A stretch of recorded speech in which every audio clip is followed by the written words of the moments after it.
ਵਾਹਿਗੁਰੂ ਜੀ ਕਾ ਖਾਲਸਾ ਵਾਹਿਗੁਰੂ ਜੀ ਕੀ ਫਤਿਹ। ਮੈਂ ਤੁਹਾਡੀ ਹੋਸਟ ਨੀਲਮ ਕੌਰ ਤੇ ਮੈਂ ਟੀਵੀ 84 ਦੇ ਸਾਰੇ ਦਰਸ਼ਕਾਂ ਤੇ ਸ਼ਰੋਤਿਆਂ ਦਾ ਦਿਲੀ ਸਵਾਗਤ ਕਰਦੀ ਹਾਂ ਪ੍ਰੋਗਰਾਮ ਸੱਚੋ ਸੱਚ ਵਿੱਚ, ਜਿਹੜੇ ਇਸ ਪ੍ਰੋਗਰਾਮ ਦੇਸ਼ਾਂ ਵਿਦੇਸ਼ਾਂ ਵਿੱਚ ਬੈਠ ਕੇ ਦੇਖਦੇ ਸੁਣ ਰਹੇ ਨੇ। ਹੱਕ ਸੱਚ ਦੀ ਆਵਾਜ਼ ਨੂੰ ਬੁਲੰਦ ਕਰਨ ਵਾਲੇ ਡਾਕਟਰ ਅਮਰਜੀਤ ਸਿੰਘ ਜੀ ਰੋਜ਼ਾਨਾ ਦੀ ਤਰ੍ਹਾਂ ਸਟੂਡੀਓ ਵਿੱਚ ਮੇਰੇ ਨਾਲ ਮੌਜੂਦ ਹਨ। ਆਓ ਨਾ ਮਿਲ ਕੇ ਪ੍ਰੋਗਰਾਮ ਦੀ ਸ਼ੁਰੂਆਤ ਕਰਦੇ ਹਾਂ। ਜੀ ਡਾਕਟਰ ਸਾਹਿਬ, ਵਾਹਿਗੁਰੂ ਜੀ ਕਾ ਖਾਲਸਾ ਵਾਹਿਗੁਰੂ ਜੀ ਕੀ ਫਤਿਹ। ਜੀ ਡਾਕਟਰ ਸਾਹਿਬ, ਤੁਹਾਡਾ ਬਹੁਤ ਬਹੁਤ ਸਵਾਗਤ ਹੈ ਪ੍ਰੋਗਰਾਮ ਸੱਚੋ ਸੱਚ ਵਿੱਚ। ਬਹੁਤ ਸ਼ੁਕਰੀਆ ਜੀ ਡਾਕਟਰ ਸਾਹਿਬ, ਅੱਜ ਡੇਟ ਹੈਗੀ ਹੈ 3 ਅਕਤੂਬਰ 2016, 1980 ਨਾਨਕਸ਼ਾਹੀ ਸੰਮਤ 548 ਦਾ ਦਿਨ ਹੈ। ਤੇ ਡਾਕਟਰ ਸਾਹਿਬ, ਪ੍ਰੋਗਰਾਮ ਦੀ ਸ਼ੁਰੂਆਤ ਕਰਾਂਗੇ ਤੁਹਾਡੇ ਵੀਕਐਂਡ ਤੋਂ ਤੇ ਉਸ ਤੋਂ ਬਾਅਦ ਅੱਜ ਦੇ ਅਹਿਮ ਮੁੱਦੇ। ਦੇਖੋ, ਇਸ ਵੀਕਐਂਡ ਤੇ ਅਸੀਂ ਆਪਣੇ ਜੱਦੀ ਪਿੰਡ ਕੈਲੀਫੋਰਨੀਆ ਗਏ ਸੀ, ਜਿੱਥੋਂ ਅਸੀਂ ਅਮਰੀਕਾ ਦਾ ਸਫ਼ਰ ਸ਼ੁਰੂ ਕੀਤਾ। ਸੋ ਸਾਡਾ ਜੱਦੀ ਪਿੰਡ ਹੈ, ਵਾਸ਼ਿੰਗਟਨ ਪੇਕਾ ਪਿੰਡ ਹੈ ਜੀ। ਬੇਸ਼ੱਕ ਕੋਈ ਵੀ ਕਾਰਨ ਜਿਹੜਾ ਕੋਈ ਸਮਾਗਮ ਹੋਏ, ਕੋਈ ਪਰਿਵਾਰਾਂ ਦਾ ਜਿਨ੍ਹਾਂ ਨਾਲ ਪੰਥਕ ਸਾਂਝ ਹੈ ਉਹਨਾਂ ਦੇ ਖੁਸ਼ੀ ਗਮੀ ਦੇ ਸਮਾਗਮ ਹੋਣ, ਮਕਸਦ ਇਹੀ ਹੁੰਦਾ ਹੈ ਕਿ ਕੌਮੀ ਗੱਲ, ਸਾਡੀ ਖਾਲਿਸਤਾਨ ਦੀ ਗੱਲ, ਔਰ ਖ਼ਾਸ ਤੌਰ ਤੇ ਜਿਵੇਂ ਦਾ ਹੁਣ ਮਾਹੌਲ ਸਾਡੇ ਧਰਤੀ ਦੇ ਉਸ ਖਿੱਤੇ ਤੇ ਬਣਿਆ ਹੋਇਆ ਹੈ, ਉਸ ਦੇ ਮੱਦੇ ਨਜ਼ਰ ਵੱਧ ਤੋਂ ਵੱਧ ਇਨਪੁਟ ਸਾਰੇ ਵੀਰਾਂ ਭੈਣਾਂ ਦੀ ਮਿਲੇ। ਜਿਸ ਨੂੰ ਤੁਸੀਂ ਚਾਰਜਿੰਗ ਆਫ ਦਾ ਬੈਟਰੀਜ਼ ਕਹਿੰਦੇ ਹੋ, ਜਿੱਥੇ ਬਹੁਤਿਆਂ ਨੂੰ ਲੱਗਦਾ ਹੈ ਕਿ ਸਾਡੇ ਆਉਣ ਨਾਲ ਉਹਨਾਂ 'ਚ ਉਤਸ਼ਾਹ ਬਣਦਾ ਹੈ, ਉੱਥੇ ਸਾਡੇ ਲਈ ਵੀ ਜਿਹੜਾ ਹੈ ਉਹ ਸਾਰੇ 'ਚੋਂ ਤਾਕਤ ਨਿਕਲਦੀ ਹੈ, ਚਾਰਜਿੰਗ ਨਿਕਲਦੀ ਹੈ, ਉਤਸ਼ਾਹ ਨਿਕਲਦਾ ਜੀ। ਬਿਲਕੁਲ। ਔਰ ਇਸ ਵੀਕਐਂਡ ਇੱਕ ਬੜਾ ਆਦਰਸ਼ ਵਿਆਹ ਸੈਚਰਡੇ ਨੂੰ ਇਤਿਹਾਸਕ ਗੁਰਦੁਆਰਾ ਸਾਹਿਬ ਸਟਾਕਟਨ ਵਿਖੇ ਹੋਇਆ ਕਿ ਦੋਨਾਂ ਪਰਿਵਾਰਾਂ ਨਾਲ ਹੀ ਸਾਡਾ ਕਿਸੇ ਨਾ ਕਿਸੇ ਪਾਸਿਓਂ ਸੰਬੰਧ ਰਿਹਾ ਔਰ ਦੋਨਾਂ ਦੀ ਚਾਹਨਾ ਸੀ। ਹਾਲਾਂਕਿ ਫਰਾਈਡੇ ਦੇ ਜਿਹੜਾ ਸਾਡਾ ਪੈਨਲ ਡਿਸਕਸ਼ਨ ਪਾਰਟ ਸੀ, ਉਸ ਤੋਂ ਫੌਰਨ ਬਾਅਦ ਹੀ ਜਾਣ ਦਾ ਸੀ। ਕਾਫੀ ਭੱਜ ਦੌੜ ਹੁੰਦੀ ਹੈ ਕਿਉਂਕਿ ਉਨੀ ਟਾਈਟ ਵਿੰਡੋ ਹੁੰਦੀ ਹੈ, ਪਰ ਫਰਾਈਡੇ ਇੱਕ ਐਡਵਾਂਟੇਜ 3 ਘੰਟੇ ਦੇ ਟਾਈਮ ਫਰੇਮ ਦਾ ਹੁੰਦਾ ਹੈ। ਔਰ ਮੈਂ ਉਹਨਾਂ ਸਾਰੇ ਦਰਸ਼ਕਾਂ ਦਾ, ਸਰੋਤਿਆਂ ਦਾ ਸ਼ੁਕਰੀਆ ਵੀ ਅਦਾ ਕਰਨਾ ਚਾਹੁੰਦਾ ਜਿਨ੍ਹਾਂ ਨੇ ਸਾਡੀ ਫਰਾਈਡੇ ਦੀ ਪੈਨਲ ਡਿਸਕਸ਼ਨ, ਜਿਹੜੀ ਕਿ ਸੱਚੋ ਸੱਚ ਪ੍ਰੋਗਰਾਮ ਦੇ ਸਲੋਟ ਦੇ ਵਿੱਚ ਦਿਖਾਈ ਗਈ, ਜਿਸ 'ਚ ਮੇਰੇ ਨਾਲ ਸਾਰੀ ਮਾਨ ਸਿੰਘ ਮਾਨ, ਜਿਹੜੇ ਸਰ ਸਿਮਰਜੀਤ ਸਿੰਘ ਮਾਨ ਦੇ ਸਪੁੱਤਰ ਨੇ, ਔਰ ਯੂਥ ਵਿੰਗ ਸ਼੍ਰੋਮਣੀ ਅਕਾਲੀ ਦਲ ਅੰਮ੍ਰਿਤਸਰ ਦੇ ਸਰਪ੍ਰਸਤ ਨੇ, ਔਰ ਅਮਰਵੀਰ ਸਿੰਘ ਐਂਕਰ ਨੇ ਇਹ ਕੰਡਕਟ ਕੀਤੀ। ਉਸ ਦੇ ਸਾਨੂੰ ਬਹੁਤ ਅੱਛੇ ਰਿਵਿਊ ਮਿਲੇ ਨੇ ਔਰ ਫੇਸਬੁੱਕ ਦੇ ਉੱਤੇ ਵੀ ਔਰ YouTube ਅਪਲੋਡਿੰਗ ਤੋਂ ਬਾਅਦ ਵੀ ਬਹੁਤ ਜ਼ਿਆਦਾ ਜਿਹੜੀ ਹੈ ਪੋਜ਼ਿਟਿਵ ਇਨਪੁਟ ਮਿਲੀ ਹੈ। ਔਰ ਬਹੁਤ ਸਾਰਿਆਂ ਨੇ ਇਹ ਵੀ ਕਿਹਾ ਹੈ ਕਿ ਜਿਹੜੇ ਪੰਜਾਬ ਤੋਂ ਆਉਣ ਵਾਲੇ ਨੇ ਜਾਂ ਪੰਜਾਬ 'ਚ ਕੰਮ ਕਰਨ ਵਾਲੇ ਨੇ, ਲੀਡਰ ਜਾਂ ਕੋਈ ਵੀ ਕਿਸੇ ਫੀਲਡ 'ਚ ਵੀ, ਉਹਨਾਂ ਨੂੰ ਵੱਧ ਤੋਂ ਵੱਧ ਜਿਹੜੀ ਹੈ ਉਹ ਐਨਕਰੇਜਮੈਂਟ ਵੀ ਹੋਣੀ ਚਾਹੀਦੀ ਹੈ। ਸੋ ਅਸੀਂ ਸਾਰੇ ਦਰਸ਼ਕਾਂ ਦਾ ਸਵਾਗਤ ਕਰਦੇ ਹਾਂ ਔਰ ਸ਼ੁਕਰੀਆ ਅਦਾ ਕਰਦੇ ਹਾਂ ਜਿਨ੍ਹਾਂ ਨੇ ਇਸ ਨੂੰ ਇੱਕ ਪੋਜ਼ਿਟਿਵ ਰੁਖ 'ਚ ਦੇਖਿਆ। ਸੈਚਰਡੇ ਦਾ ਸਮਾਗਮ ਜਿਹੜਾ, ਜਿਵੇਂ ਮੈਂ ਦੱਸਿਆ, ਸਟਾਕਟਨ ਗੁਰਦੁਆਰਾ ਸਾਹਿਬ 'ਚ ਆਨੰਦ ਕਾਰਜ ਸੀ।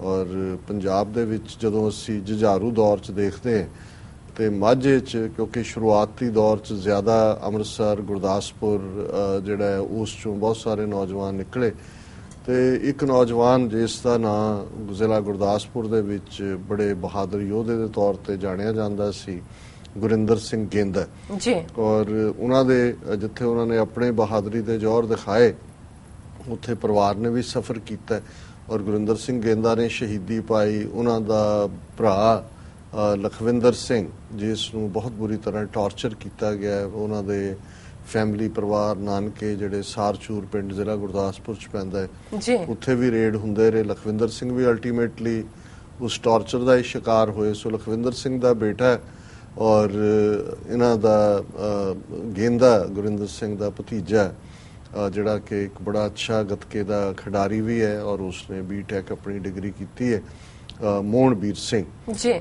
ਉਸ ਦਾ ਆਨੰਦ ਕਾਰਜ ਬੱਚੀ ਕੁਲਬੀਰ ਕੌਰ, ਜਿਹੜੀ ਕਿ ਬੇਣੀਵਾਲ ਪਰਿਵਾਰ ਨਾਲ ਸੰਬੰਧਿਤ ਹੈ, ਜੀਤ ਸਿੰਘ ਬੇਣੀਵਾਲ ਖਾਲਿਸਤਾਨ ਮੂਵਮੈਂਟ ਦੇ ਮੋਢੀਆਂ 'ਚੋਂ ਅਮਰੀਕਾ 'ਚ ਰਹੇ ਨੇ, ਪਿੱਛੇ ਜਥੇਬੰਦੀਆਂ ਨਾਲ ਉਹਨਾਂ ਦਾ ਸੰਬੰਧ ਰਿਹਾ, ਉਹਨਾਂ ਦੀ ਤੀਸਰੀ ਜਨਰੇਸ਼ਨ ਵੀ। ਔਰ ਇਹ ਬੱਚੀਆਂ ਔਰ ਇਹਨਾਂ ਦੇ ਬ੍ਰਦਰ ਪੂਰੇ ਖਾਲਸਾਈ ਸਰੂਪ ਦੇ ਵਿੱਚ ਜਿਹੜਾ ਹੈ ਇਹਨਾਂ ਨੂੰ ਮੈਂ ਗਰੋ ਹੁੰਦੇ ਦੇਖਿਆ। ਗੱਤਕਾ ਬੱਚੀ ਬਹੁਤ ਸੋਹਣਾ ਖੇਡਦੀ ਹੈ ਔਰ ਅੰਡਰਗ੍ਰੈਡ ਕਰਨ ਤੋਂ ਬਾਅਦ ਬੜੀਆਂ ਪ੍ਰੈਸਟੀਜੀਅਸ ਇੰਟਰਨਸ਼ਿਪਸ ਉਹਨੇ ਵਾਸ਼ਿੰਗਟਨ ਦੇ ਵਿੱਚ ਔਰ UN ਦੇ ਵਿੱਚ ਕੀਤੀਆਂ ਨੇ।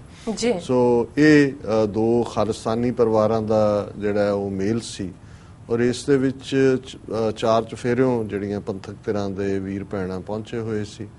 ਮੇਰੇ ਤੋਂ ਇਲਾਵਾ ਡਾਕਟਰ ਇਕਤਦਾਰ ਕਰਾਮਤ ਚੀਮਾ ਇੰਗਲੈਂਡ ਤੋਂ, ਉਹਨਾਂ ਨੇ ਵੀ ਪਾਰਟਿਸਿਪੇਟ ਕੀਤਾ ਹੈ, ਐਡਰੈਸ ਵੀ ਕੀਤਾ ਹੈ। ਡਾਕਟਰ ਪ੍ਰਿਤਪਾਲ ਸਿੰਘ ਸਰਦਾਰ ਕੋਆਰਡੀਨੇਟਰ ਨੇ ਅਮਰੀਕਨ ਗੁਰਦੁਆਰਾ ਪ੍ਰਬੰਧਕ ਕਮੇਟੀ ਦੇ, ਸਰ ਜਸਵੰਤ ਸਿੰਘ ਹੋਠੀ ਜਿਹੜੇ ਪ੍ਰੈਜ਼ੀਡੈਂਟ ਨੇ ਅਮਰੀਕਨ ਗੁਰਦੁਆਰਾ ਪ੍ਰਬੰਧਕ ਕਮੇਟੀ ਦੇ। ਔਰ ਕਿਉਂਕਿ ਦੋਨੋਂ ਹੀ ਬੱਚੇ ਗੱਤਕੇ ਦੇ ਜਿਹੜੇ ਨੇ ਉਹ ਬੜੇ ਮਾਹਿਰ ਨੇ, ਔਰ ਇਸ ਲਈ ਸਾਰੀਆਂ ਹੀ ਗੱਤਕਾ ਟੀਮਾਂ ਦੇ ਜਿਹੜੇ ਨੇ, ਕੋਈ ਸੀਐਟਲ ਤੋਂ, ਕੈਨੇਡਾ ਤੋਂ, ਔਰ ਇੱਥੋਂ ਜਸਪ੍ਰੀਤ ਸਿੰਘ ਲਵਲਾ ਜਿਨ੍ਹਾਂ ਨੇ ਲਗਭਗ 300-400 ਬੱਚਿਆਂ ਨੂੰ ਪਿਛਲੇ ਪੀਰੀਅਡ 'ਚ ਟ੍ਰੇਨਡ ਕੀਤਾ। ਹੁਣ ਤਾਂ ਜਥੇਦਾਰੀ ਦਾ ਰੁਤਬਾ ਉਹਨਾਂ ਦਾ ਜੀ। ਔਰ ਉਹਨਾਂ ਨੇ ਜਿੱਥੇ ਵਿਆਹੁਤਾ ਜੋੜੀ ਨੂੰ ਸਨਮਾਨਿਤ ਵੀ ਕੀਤਾ, ਉੱਥੇ ਫਿਰ ਖਾਲਸਾਈ ਪਰੰਪਰਾ ਅਨੁਸਾਰ ਪੂਰਾ 2 ਘੰਟੇ ਦਾ ਗੱਤਕਾ ਅਖਾੜਾ ਵੀ ਜਿਹੜਾ ਉਹ ਲੱਗਾ। ਔਰ ਕੋਈ ਬਰਾਤ, ਕੋਈ ਘੋੜੀ, ਕੋਈ ਮਿਲਣੀ, ਕੋਈ ਨਹੀਂ, ਦੋਨੋਂ ਪਰਿਵਾਰ ਗੁਰਦੁਆਰਾ ਸਾਹਿਬ ਦੇ ਵਿੱਚ ਇਕੱਠੇ ਹੋਏ। ਜੈਕਾਰਿਆਂ ਦੀ ਗੂੰਜ ਦੇ ਵਿੱਚ ਜਿਹੜਾ ਉਹਨਾਂ ਦੀ ਜਿਹੜਾ ਸਮਾਗਮ ਦੀ ਸ਼ੁਰੂਆਤ ਹੋਈ। ਅੰਦਰ ਅਖੰਡ ਕੀਰਤਨ ਕੁਝ ਘੰਟੇ ਚੱਲਿਆ। ਔਰ ਭਾਈ ਪਿੰਦਰਪਾਲ ਸਿੰਘ ਖਾਸ ਤੌਰ ਤੇ ਜਿਨ੍ਹਾਂ ਦਾ ਬੱਚੀ ਦੇ ਪਰਿਵਾਰ ਨਾਲ ਵੀ ਨੇੜਲਾ ਸੰਬੰਧ ਹੈ, ਉਹ ਇਸ ਮੌਕੇ ਤੇ ਕੈਨੇਡਾ ਤੋਂ ਫਲਾਈ ਕਰਕੇ ਆਏ ਸੀ। ਉਹਨਾਂ ਨੇ ਆਪਣੇ ਵਿਚਾਰ ਦਿੱਤੇ ਔਰ ਮੈਨੂੰ ਵਿਸ਼ੇਸ਼ ਤੌਰ ਤੇ ਐਡਰੈਸ ਕਰਨ ਲਈ ਕਿਹਾ ਗਿਆ। ਬਾਕੀ ਬੁਲਾਰਿਆਂ ਦੇ ਨਾਲ ਡਾਕਟਰ ਚੀਮਾ ਨੇ ਵੀ ਐਡਰੈਸ ਕੀਤਾ ਜੀ। ਔਰ ਸਾਡਾ ਤਾਂ ਇਹੀ ਰਾਗ ਹੁੰਦਾ ਹੈ, ਕਿਸੇ ਦੇ ਬੱਚੇ ਦਾ ਜਨਮ ਹੋਏ, ਕਿਸੇ ਦਾ ਆਨੰਦ ਕਾਰਜ ਹੋਏ, ਜਾਂ ਕਿਸੇ ਦੀ ਕੋਈ ਅੰਤਮ ਰਸਮਾਂ ਹੋਣ, ਅਸੀਂ ਤਾਂ ਇੱਕੋ ਹੀ ਗੱਲ ਸਾਡੇ ਕੋਲ ਹੈ ਕਹਿਣ ਨੂੰ ਕਿ ਭਾਈ ਗੈਰਤਮੰਦ ਕੌਮਾਂ, ਔਰ ਇਹ ਸੰਤ ਪਿੰਡਾਂ ਵਾਲਿਆਂ ਦੇ ਸ਼ਬਦ ਨੇ ਕਿ ਜੇ ਅਣਖ ਨਾਲ ਜਿਉਣਾ ਤੇ ਫਿਰ ਲੜਨਾ ਪਵੇਗਾ। ਔਰ ਅੱਜ 30 ਮਿਲੀਅਨ ਸਿੱਖ ਕੌਮ ਜਿਸ ਸਿਚੁਏਸ਼ਨ ਚੋਂ ਗੁਜ਼ਰ ਰਹੀ ਹੈ, ਅਸੀਂ ਸਮਝਦੇ ਹਾਂ ਕਿ ਇਹ ਕੌਮ ਲਈ ਅਹਿਮ ਹੈ ਕਿ, ਔਰ ਡਾਕਟਰ ਚੀਮਾ ਨੇ ਆਪਣੇ ਐਡਰੈਸ 'ਚ ਇਸ ਗੱਲ ਨੂੰ ਟੱਚ ਕੀਤਾ ਕਿ ਕਿਵੇਂ 3000 ਸਾਲ ਬੇਘਰੀ ਯਹੂਦੀ ਕੌਮ ਨੇ ਆਪਣਾ ਰਿਜ਼ੋਲਵ ਨਹੀਂ ਛੱਡਿਆ, ਆਪਣੇ ਬੱਚਿਆਂ ਨੂੰ ਉਹ ਆਪਣੇ ਗਵਾਚੇ ਦੇਸ਼ ਦੀ ਗੱਲ ਦੱਸਦੇ ਰਹੇ। ਔਰ ਉਹਦੇ ਤੇ ਹੀ ਮੈਂ ਅੱਗੇ ਜਿਹੜਾ ਸ਼ੁਰੂਆਤ ਉਸ ਜਿੱਥੇ ਜਿਹੜਾ ਆਰਗੂਮੈਂਟ ਉਹਨਾਂ ਨੇ ਦਿੱਤਾ ਸੀ ਉਸ ਨੂੰ ਹੋਰ ਵਿਸਤਾਰ ਚ ਲੈਂਦੇ ਆ ਕਿ ਬੇਸ਼ੱਕ ਅਸੀਂ ਅੱਜ ਸਹਿਮਤ ਨਹੀਂ ਹੈ ਜਿਵੇਂ ਇਜ਼ਰਾਈਲ ਬਿਹੇਵ ਕਰਦਾ ਹੈ ਫਲਸਤੀਨੀਆਂ ਨਾਲ, ਔਰ ਅਸੀਂ ਹਮੇਸ਼ਾ ਉਸ ਨੂੰ ਕੰਡੈਮ ਵੀ ਕਰਦੇ ਹਾਂ, ਪਰ ਇੱਕ ਗੱਲ ਜ਼ਾਹਰ ਹੈ ਕਿ 3000 ਸਾਲ ਕੋਈ ਵੀ ਯਹੂਦੀ ਜੋੜਾ ਜਦੋਂ ਵਿਆਹ ਦੇ ਉੱਤੇ ਬੈਠਦਾ ਸੀ ਵਿਆਹ ਦੀਆਂ ਰਸਮਾਂ ਲਈ, ਔਰ ਹਿਬਰੀਓ ਜ਼ਬਾਨ ਦੇ ਵਿੱਚ ਉਹ ਇਹ ਵੀ ਕਹਿੰਦੇ ਸੀ ਕਿ ਇਹ ਫਲਸਤੀਨ ਫਲਾਂ ਫੁੱਲਾਂ ਦੇ ਦੇਸ਼, ਮੈਂ ਤੈਨੂੰ ਭੁੱਲਿਆ ਨਹੀਂ। ਤੇ ਦੋ ਯਹੂਦੀ ਮਿਲਣ ਲੱਗੇ ਜਦੋਂ ਆਪਸ ਵਿੱਚ ਵਿਛੜਦੇ ਸੀ, ਭਾਵੇਂ ਸ਼ਾਮ ਨੂੰ ਸਵੇਰੇ ਕਿਤੇ ਵੀ, ਤੇ ਉਹ ਕਹਿੰਦੇ ਸੀ ਨੈਕਸਟ ਈਅਰ ਇਨ ਜੈਰੂਸ਼ਲਮ, ਕਿ ਅਗਲੇ ਸਾਲ ਅਸੀਂ ਜੈਰੂਸ਼ਲਮ 'ਚ ਮਿਲਾਂਗੇ। ਔਰ ਮੈਂ ਕਿਹਾ ਵੀ ਸਾਡੇ ਲਈ ਤਾਂ ਜਦੋਂ ਅਸੀਂ 2 ਵੇਲੇ ਦੀ ਅਰਦਾਸ ਦੇ ਵਿੱਚ ਹੀ ਸਾਡੇ ਸ਼ਬਦ ਨੇ ਸ਼੍ਰੀ ਅੰਮ੍ਰਿਤਸਰ ਜੀ ਦੇ ਇਸ਼ਨਾਨ। ਹੁਣ ਇਹ ਇਸ਼ਨਾਨ ਦਾ ਮਤਲਬ ਸਿਰਫ ਕੋਈ ਰਸਮੀ ਡਿਪ ਨਹੀਂ ਹੈ, ਇਹ ਉਹਨਾਂ ਜ਼ਮਾਨਿਆਂ ਦੇ ਵਿੱਚ 18ਵੀਂ ਸਦੀ 'ਚ ਅਰਦਾਸ ਦਾ ਹਿੱਸਾ ਬਣੇ ਜਦੋਂ ਅੰਮ੍ਰਿਤਸਰ ਜਿਹੜਾ ਹੈ ਉਹ ਦੁਸ਼ਮਣ ਦੇ ਕਬਜ਼ੇ ਵਿੱਚ ਸੀ। ਉੱਥੋਂ ਦੇ ਦਰਸ਼ਨ ਦੀਦਾਰ ਜਿਹੜੇ ਨੇ ਉਸ ਦਾ ਮਤਲਬ ਸੀ ਸ਼ਹੀਦੀ। ਔਰ ਉਸ ਵੇਲੇ ਵੀ ਸਿੰਘ ਜਿਹੜੇ ਨੇ ਉਹ ਰਾਤ ਦੇ ਹਨੇਰਿਆਂ 'ਚ ਵੀ ਆ ਕੇ ਘੋੜੇ ਤੇ ਚੜੇ ਚੜਾਏ ਜਿਹੜਾ ਉਹ ਸਰੋਵਰ ਦੇ ਵਿੱਚ ਚੁੱਭੀ ਲਾ ਕੇ ਵਾਪਸ ਜਾਂਦੇ ਆ, ਉਹਨਾਂ ਨੂੰ ਭਾਵੇਂ ਸ਼ਹੀਦੀ ਮਿਲਦੀ ਸੀ, ਲੇਕਿਨ ਉਹ ਇਹ ਵੀ ਖੁਸ਼ਕਿਸਮਤੀ ਸਮਝਦੇ ਸੀ ਕਿ ਜੇ ਅੰਮ੍ਰਿਤਸਰ ਦੀ ਸਰਜ਼ਮੀਨ ਦੇ ਉੱਤੇ ਸਾਨੂੰ ਸ਼ਹੀਦੀ ਮਿਲੇ। ਔਰ ਮੈਂ ਯਾਦ ਕਰਾਇਆ, ਮੈਂ ਕਿਹਾ ਵੀ ਅੱਜ ਸਾਨੂੰ ਕਿਉਂ ਭੁੱਲ ਗਿਆ 18ਵੀਂ ਸਦੀ ਦੇ ਜਿਹੜੇ ਜ਼ੁਲਮ ਕਰਨ ਵਾਲੇ ਸੀ, ਅਸੀਂ ਉਹਨਾਂ ਤੋਂ ਬਦਲੇ ਲਏ, ਅਸੀਂ ਖਾਲਸਾ ਰਾਜ ਸਿਰਜਿਆ, ਮੱਸਾ ਰੰਗੜ ਨੂੰ ਸਜ਼ਾ ਦਿੱਤੀ, ਦਰਾ ਖੈਬਰ ਤੱਕ ਅਸੀਂ ਪਹੁੰਚ ਕੀਤੀ। ਪਰ ਅੱਜ ਕੀ ਕਾਰਨ ਹੈ ਕਿ 32 ਸਾਲ ਪਹਿਲਾਂ ਜਿਹੜਾ ਸਾਡਾ ਅਕਾਲ ਤਖਤ ਢਾਹ ਢੇਰੀ ਕੀਤਾ ਗਿਆ, ਹਰਮੰਦਰ ਸਾਹਿਬ ਤੇ ਸੈਂਕੜਿਆਂ ਗੋਲੀਆਂ ਦੇ ਨਿਸ਼ਾਨ, ਸਾਡੀ ਪੂਰੀ ਜਨਰੇਸ਼ਨ ਮਾਰ ਮੁਕਾਈ ਗਈ, ਪਰ ਇਹਦੇ ਬਾਵਜੂਦ ਸਾਨੂੰ ਕਿਉਂ ਭੁੱਲ ਗਿਆ? ਅੱਜ ਸਾਡਾ ਵੱਡਾ ਹਿੱਸਾ ਸਿਰਫ ਤੇ ਸਿਰਫ ਇੱਕ ਪਦਾਰਥਵਾਦੀ ਜੀਵਨ, ਵੱਡਾ ਘਰ, ਵੱਡਾ ਪਾਰਟ, ਇਸ ਦੇ ਉੱਤੇ ਯਕੀਨ ਰੱਖਦਾ। ਔਰ ਮੈਂ ਹਮੇਸ਼ਾ ਹੀ ਇਹ ਜਿੱਥੇ ਵੀ ਮੈਨੂੰ ਆਨੰਦ ਕਾਰਜ ਦੇ ਮੌਕੇ ਤੇ ਮੈਂ ਭਾਈ ਸੁਬੇਗ ਸਿੰਘ, ਸ਼ਾਹਬਾਜ਼ ਸਿੰਘ ਜਿਹੜੇ ਚਰਖੜੀ ਤੇ ਚਾੜ ਕੇ ਸ਼ਹੀਦ ਕੀਤੇ ਗਏ, ਉਸ ਜਿਹੜਾ ਇਤਿਹਾਸਕ ਵਾਕਿਆ ਨੂੰ ਦੁਹਰਾਉਂਦੇ ਆ, ਯਾਦ ਕਰਵਾਉਂਦਾ ਕਿ ਭਾਈ ਸੁਬੇਗ ਸਿੰਘ ਹੋਰਾਂ ਨੂੰ ਫਤਵਾ ਦੇਣ ਵਾਲੇ ਕਾਜ਼ੀ ਨੇ ਕਿਹਾ ਸੀ ਕਿ ਤੁਹਾਡਾ ਇੱਕੋ ਇੱਕ ਬੇਟਾ ਹੈ, ਇਸ ਦੀ ਜਾਨ ਹੀ ਬਚਾ ਲਓ, ਇਸ ਨੂੰ ਕਹੋ ਕਿ ਵੀ ਇਹ ਦੀਨ ਕਬੂਲ ਕਰ ਲੈ, ਤੁਹਾਡੇ ਕੁੱਲ ਦੀ ਜੜ ਤਾਂ ਰਹੇਗੀ। ਤੇ ਜਿਹੜਾ ਭਾਈ ਸੁਬੇਗ ਸਿੰਘ ਨੇ ਜਵਾਬ ਦਿੱਤਾ ਹੈ, ਉਹ ਹਰ ਗ੍ਰਸਤੀ ਨੂੰ, ਬੇਸ਼ੱਕ ਜਿਹੜਾ ਆਲਰੇਡੀ ਗ੍ਰਸਤੀ ਹੈ ਜਾਂ ਗ੍ਰਸਤ ਜੀਵਨ 'ਚ ਪ੍ਰਵੇਸ਼ ਹੋਣ ਜਾ ਰਿਹਾ ਜੋੜਾ ਹੈ, ਉਸ ਨੂੰ ਯਾਦ ਰੱਖਣ ਦੀ ਲੋੜ ਹੈ।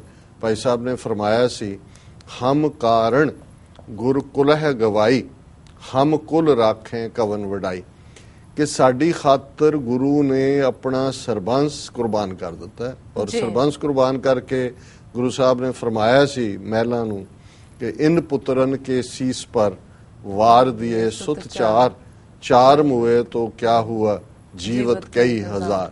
ਸੋ ਜਿਸ ਔਰ ਇਹ ਭਾਈ ਸਾਹਿਬ ਨੇ ਯਾਦ ਕਰਵਾਇਆ ਕਿ ਗੁਰੂ ਨੇ ਸਾਡੀ ਖਾਤਰ ਆਪਣਾ ਸਰਬੰਸ ਕੁਰਬਾਨ ਕੀਤਾ ਜੀ ਜੀ। ਤੇ ਜੇ ਹੁਣ ਸਿੱਖੀ ਦੀ ਪਰਖ ਦਾ ਵੇੜਾ ਹੈ ਔਰ ਅਸੀਂ ਜਿਹੜਾ ਕੁੱਲ ਦਾ ਫਿਕਰ ਕਰੀਏ ਕਿ ਸਾਡੀ ਕੁੱਲ ਰਹਿ ਜਾਏਗੀ, ਅੰਸ ਵੰਸ ਚੱਲੇਗੀ, ਇਹ ਫਿਰ ਸਿੱਖੀ ਨੂੰ ਦਾਗ ਲਗਾਉਣ ਵਾਲੀ ਗੱਲ ਹੈ। ਮੈਂ ਯਾਦ ਕਰਵਾਇਆ ਕਿ ਭਾਈ ਸਾਰੇ ਤੁਸੀਂ ਵੱਡੀ ਗਿਣਤੀ 4 ਚੁਫੇਰੋਂ ਆਏ ਹੋ, ਸਾਰੇ ਪੰਥ ਪ੍ਰਸਤ ਤੋਂ, ਪੰਥ ਦਾ ਝੰਡਾ ਚੁੱਕਿਆ ਹੋਇਆ, ਪਰ ਇਹ ਗੱਲ ਯਾਦ ਰਹੇ ਕਿ ਸਾਡੀ ਡੈਸਟਨੀ ਉਸ ਧਰਤੀ ਦੇ ਉੱਤੇ, ਜੇ ਮੁਗਲਾਂ ਜਾਂ ਅਫਗਾਨਾਂ ਦੇ ਜ਼ੁਲਮਾਂ ਦਾ ਜਵਾਬ ਅਸੀਂ ਉਹਨਾਂ ਦੇ ਰਾਜ ਦੀ ਜੜ ਪੁੱਟ ਕੇ ਦਿੱਤਾ ਸੀ, ਤੇ ਅੱਜ ਜੋ ਕੁਝ ਸਿੱਖ ਕੌਮ ਦੇ ਨਾਲ ਹੋਇਆ, ਹੋ ਰਿਹਾ ਲਗਾਤਾਰਤਾ ਦੇ ਨਾਲ, ਇਹਦਾ ਜਵਾਬ ਵੀ ਇਸ ਦਿੱਲੀ ਦੀ ਇੱਟ ਨਾਲ ਇੱਟ ਖੜਕਾਉਣ ਨਾਲ ਹੈ। ਔਰ ਜਦੋਂ ਤੱਕ ਦਰਿਆਏ ਜਮਨਾ ਤੋਂ ਵਾਘਾ ਤੱਕ ਅਸੀਂ ਇੱਕ ਆਜ਼ਾਦ ਪ੍ਰਭੂ ਸੱਤਾ ਸੰਪੰਨ ਦੇਸ਼ ਖਾਲਿਸਤਾਨ ਨਾ ਸਿਰਜ ਲਈਏ, ਇਹ ਜਿਹੜਾ ਇਹਨਾਂ ਨਾਲ ਸਾਡਾ ਹਿਸਾਬ ਬਰਾਬਰ ਨਹੀਂ ਹੋਏਗਾ। ਔਰ ਇਸ ਦੇ ਲਈ ਸਾਨੂੰ ਜਿਹੜਾ ਅੱਗੇ ਵੱਧ ਕੇ ਕੁਝ ਕਰਨ ਦੀ ਲੋੜ ਹੈ। ਔਰ ਉਸ ਤੋਂ ਬਾਅਦ ਦੇ ਸਮਾਗਮ ਵੀ ਔਰ ਬੜਾ ਇੱਕ ਚੰਗਾ ਕਵੀਸ਼ਰੀ ਜਥਾ ਨਿਹੰਗ ਬਾਣੇ ਦੇ ਵਿੱਚ ਜਿਹੜੇ ਸਿਆਟਲ ਤੋਂ ਆਏ ਹੋਏ ਸੀ, ਉਹਨਾਂ ਨੇ ਦੀਵਾਨ ਦੇ ਵਿੱਚ ਵੀ, ਫਿਰ ਸ਼ਾਮ ਨੂੰ ਜਿਹਨੂੰ ਰਿਸੈਪਸ਼ਨ ਦੇ ਨਾਂ ਥੱਲੇ ਅੱਜ ਕੱਲ ਉਹ ਡੀਜੇ ਤੇ ਹੋਰ ਮੈਂ ਹੁਣ ਸ਼ਬਦ ਨਹੀਂ ਵਰਤਣਾ ਚਾਹੁੰਦਾ ਵੀ ਕੀ ਹੈ, ਉਹਨਾਂ ਨੇ ਵੀ ਰਿਸੈਪਸ਼ਨ ਕੀਤੀ, ਪਰ ਇੱਕ ਸ਼ਾਨਦਾਰ ਅੰਦਾਜ਼ ਦੇ ਵਿੱਚ। ਕੋਈ ਇਸ ਕਿਸਮ ਦਾ ਪਾਰਟ ਨਹੀਂ ਹੈ, ਸਿਰਫ ਤੇ ਸਿਰਫ ਸਾਰੇ ਬੈਠੇ, ਸਾਰਿਆਂ ਨੇ ਜੋ ਪੰਜਾਬੀ ਸੱਭਿਆਚਾਰ ਦਾ ਹਿੱਸਾ ਹੈ, ਹਲਕੀਆਂ ਫੁਲਕੀਆਂ ਗੱਲਾਂ ਵੀ ਸ਼ੇਅਰ ਕੀਤੀਆਂ ਜੀ। ਔਰ ਉਸ ਕਵੀਸ਼ਰੀ ਜਥੇ ਨੇ ਫਿਰ ਖਾਲਸੇ ਦੀ ਜਾਗੋ ਸੁਣਾਈ ਕਿ ਵੀ ਜਾਗੋ ਆਈ ਹੈ, ਕਿ ਵੀ ਉਹਨੇ ਜਾਗੋ ਨੇ ਫਿਰ ਕਿਹਨੂੰ ਕਿਹਨੂੰ ਜਿਹੜਾ ਭੜਕਾਇਆ। ਔਰ ਉਸ ਅੰਦਾਜ਼ ਦੇ ਵਿੱਚ ਹੀ ਜਿਹੜਾ ਸਾਰੇ ਉਹ ਜਿਹੜੇ ਆਪਣਾ ਸਿੰਘ ਜਿਸ ਦਾ ਆਨੰਦ ਕਾਰਜ ਸੀ, ਉਸਨੇ ਵੀ ਦਮਾਲਾ ਸਜਾਇਆ ਹੋਇਆ ਸੀ, ਬੀਬੀ ਵੀ ਦਸਤਾਰ ਸਜਾਉਂਦੀ ਹੈ। ਔਰ ਇਸ ਸਾਰੇ ਚੋਂ ਔਰ ਜਿਹੜੇ ਬਹੁਤ ਸਾਰੇ ਦੂਸਰੇ ਵੀ ਆਏ, ਹਾਲਾਂਕਿ ਦੂਰ ਦੁਰਾਡੇ ਦੀਆਂ ਰਿਸ਼ਤੇਦਾਰੀਆਂ ਚੋਂ, ਸਾਰੇ ਤਾਂ ਸਿੱਖੀ ਸਰੂਪ ਚ ਨਹੀਂ ਹੁੰਦੇ, ਲੇਕਿਨ ਉਹਨਾਂ ਨੇ ਵੀ ਇਹ ਮਹਿਸੂਸ ਕੀਤਾ ਕਿ ਇਹ ਇੱਕ ਆਦਰਸ਼ ਵਿਆਹ ਵੀ ਹੈ ਔਰ ਇਹ ਇੱਕ ਆਦਰਸ਼ ਜੀਵਨ ਸਟਾਈਲ ਵੀ ਹੈ। ਅਗਲੇ ਦਿਨ ਵੀ ਬਹੁਤ ਸਾਰੇ ਛੋਟੇ ਛੋਟੇ ਗਰੁੱਪਾਂ ਦੇ ਨਾਲ ਸਾਡੀ ਮੁਲਾਕਾਤ ਹੁੰਦੀ ਰਹੀ ਰਾਤ ਤੱਕ। ਔਰ TV 84 ਨੂੰ ਲੇਟਲੀ ਜਿਸ ਅੰਦਾਜ਼ ਦੇ ਵਿੱਚ ਖਾਸ ਤੌਰ ਤੇ ਪਿਛਲੇ ਹਫਤੇ 'ਚ ਇਹਨਾਂ ਸਾਰੀਆਂ ਡਿਵੈਲਪਮੈਂਟਸ ਨੂੰ ਪਿਛਲੇ 2 ਹਫ਼ਤਿਆਂ ਤੋਂ ਸਾਹਮਣੇ ਲਿਆਂਦਾ ਗਿਆ, ਉਸ ਨੂੰ ਬਹੁਤਿਆਂ ਨੇ ਐਪਰੀਸ਼ੀਏਟ ਕੀਤਾ। ਔਰ ਸਾਰੇ ਸਮਝਦੇ ਨੇ ਕਿ ਭਾਈ ਮੀਡੀਆ ਦੀ ਜਿਹੜੀ ਲੋੜ ਸਾਨੂੰ ਹੈ, ਜਿਹੜੀ ਘਾਟ ਸੀ, ਉਹ TV 84 ਬਹੁਤ ਹੱਦ ਤੱਕ ਪੂਰੀ ਕਰਦਾ। ਤੇ ਅਸੀਂ ਵੀ ਉਹਨਾਂ ਨੂੰ ਕਿਹਾ ਕਿ ਜੀ ਭਾਈ ਗੱਲਾਂ ਦੇ ਨਾਲ ਤਾਂ ਨਹੀਂ ਬਣਨੀ ਹੈ, ਜੇ ਅਸੀਂ ਚਾਹੁੰਦੇ ਹਾਂ ਕਿ ਭਾਈ ਇਹ ਗੱਲ ਆਵਾਜ਼ ਜਾਰੀ ਰਹੇ ਤੇ ਫਿਰ ਸਾਨੂੰ ਆਰਥਿਕ ਮਦਦ ਦੀ ਲੋੜ ਹੈ। ਅਸੀਂ ਹਰ ਮਹੀਨੇ ਟੱਪਣ ਤੋਂ ਬਾਅਦ ਫਿਰ ਕ੍ਰਾਈਸਿਸ ਹੁੰਦੇ ਆ, ਫਿਰ ਉਹ ਨਹਾਉਣਾ ਕੀ ਤੇ ਨਿਚੋੜਨਾ ਕੀ ਵਾਲੀ ਗੱਲ ਹੈ। ਮੈਂ ਕਿਹਾ ਵੀ ਇੱਕ ਸਟੇਜ ਸੀ ਜਦੋਂ ਸਾਨੂੰ ਲੱਗਣ ਲੱਗ ਜਾਂਦਾ ਸੀ 6 ਮਹੀਨੇ ਸਾਲ ਬਾਅਦ, ਤੁਸੀਂ ਪਹਿਲੇ ਜੀ ਦੇਖਦੇ ਹੋ ਕਿ ਵੀ ਕੋਈ ਬਾਇਰ ਵੀ ਹੈ ਇਸ ਥਾਟ ਦਾ ਕਿ ਉਹ ਜਿਵੇਂ ਕਿਸੇ ਦਾ ਇੱਕ ਸ਼ੇਅਰ ਹੈ ਕਿ ਜੀ ਉਹਨੇ ਪੁੱਛਿਆ ਕਿ ਵੀ ਆਪ क्या करते हैं, ਉਹਨੇ ਕਹਾ ਨਬੀਨੋਂ ਕੇ ਸ਼ਹਿਰ में ਆਇਨਾ ਵੇਚਦਾ ਹੂੰ। ਨਬੀਨਾ ਅੰਨੇ ਨੂੰ ਕਹਿੰਦੇ ਨੇ ਕਿ ਮੈਂ ਅੰਨਿਆਂ ਦੇ ਸ਼ਹਿਰ 'ਚ ਸ਼ੀਸ਼ੇ ਵੇਚਦਾ। ਹੁਣ ਨਾ ਤਾਂ ਉਹ ਅੰਨਿਆਂ ਲਈ ਸ਼ੀਸ਼ੇ ਦੀ ਕੋਈ ਵੈਲਿਊ ਹੈ ਤੇ ਨਾ ਸ਼ੀਸ਼ੇ ਲਈ ਕੋਈ ਅੰਨਿਆਂ ਦੀ ਵੈਲਿਊ ਹੈ, ਲੇਕਿਨ ਇਹਨਾਂ 2 ਹਫ਼ਤਿਆਂ ਨੇ ਸਾਨੂੰ ਇਹ ਜ਼ਰੂਰ ਅਹਿਸਾਸ ਕਰਵਾਇਆ ਕਿ ਜਿੱਥੇ ਆਪਣੀ ਕੌਮ ਦੇ ਵਿੱਚ ਗੱਲ ਚੱਲ ਹੀ ਰਹੀ ਸੀ, ਉੱਥੇ ਬਹੁਤ ਵੱਡੀ ਗਿਣਤੀ ਦੇ ਵਿੱਚ ਸਾਡੇ ਪਾਕਿਸਤਾਨੀ ਵੀਰ ਭੈਣਾਂ ਨੇ TV 84 ਨੂੰ ਐਪਰੀਸ਼ੀਏਟ ਕੀਤਾ ਔਰ ਇਸ ਆਵਾਜ਼ ਦੇ ਨਾਲ ਉਹ ਖਲੋਤੇ ਨੇ।